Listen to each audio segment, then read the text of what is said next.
রাঁধুনিটাকে দেখবে না?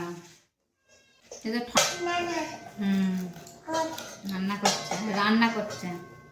দেখো ওইদিকে সবাই দেখছে তোমাকে। Welcome back to my YouTube channel. আজ আমার একটা ফেভারিট জিনিস রান্না করছি, চলো ভিডিওতে দেখাই আমার কি রান্না করছি। ভিডিওটা দেখতে থাকো। এটাকে এঁচড় বলে, জ্যাকফ্রুট, কে কী নামে বলে জানিও।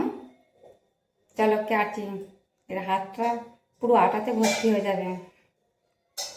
চলো কেটে রান্না করি। আমার এটা খুব খেতে ভালো লাগে।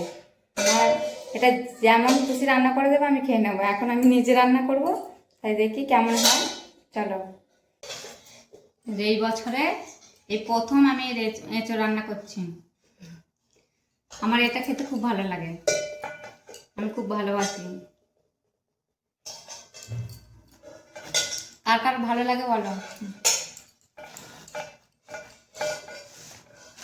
ভালো লাগে খেতে, কিন্তু এটার একটাই ঝামেলা, এই যে কাটাটা, হাতে আটা লেগে যায় প্রচুর। সরষের তেল মেখেছি হাতে, আবার মাখছি।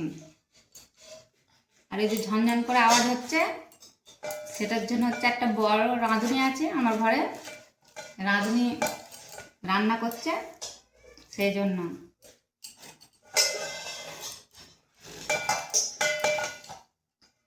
রাঁধুনিটাকে দেখবে না? এই যে ঠন ঠন করে আওয়াজ করছে, হচ্ছে এই যে রাঁধুনি রান্না করছে। কি করছো তুমি?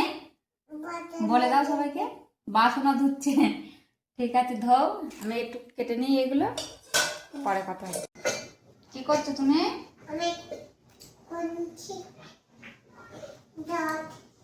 খুন্তি ধরছে আমার পিছনে বসে বসে।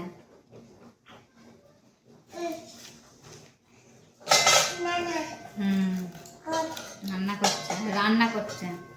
আর দেখো ওইদিকে সবাই দেখছে তোমাকে, তুমি দুষ্টুমি করলে।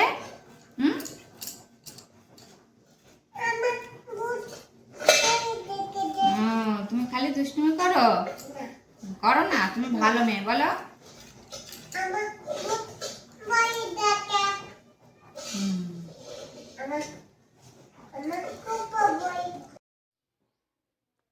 এই যে এখানে আমি সেদ্ধ বসিয়ে দিয়েছি এঁচড়টা, আর রান্না হচ্ছে। আর রান্নাটা করতে করতে আমি পুরোটা দেখাতে পারিনি। পুরোটা দেখালে ভালো হতো, সরি তার জন্য। আমি একটু অসুবিধার জন্য পুরো রান্নাটা দেখাতে পারিনি। এবার যখন পরে করব একদিন পুরোটা দেখাবো। আর রান্নাটা কেমন হয়েছে জানিও। শুধু একদম লাস্টে একটুখানি দেখালাম, আবার পরে দেখাবো।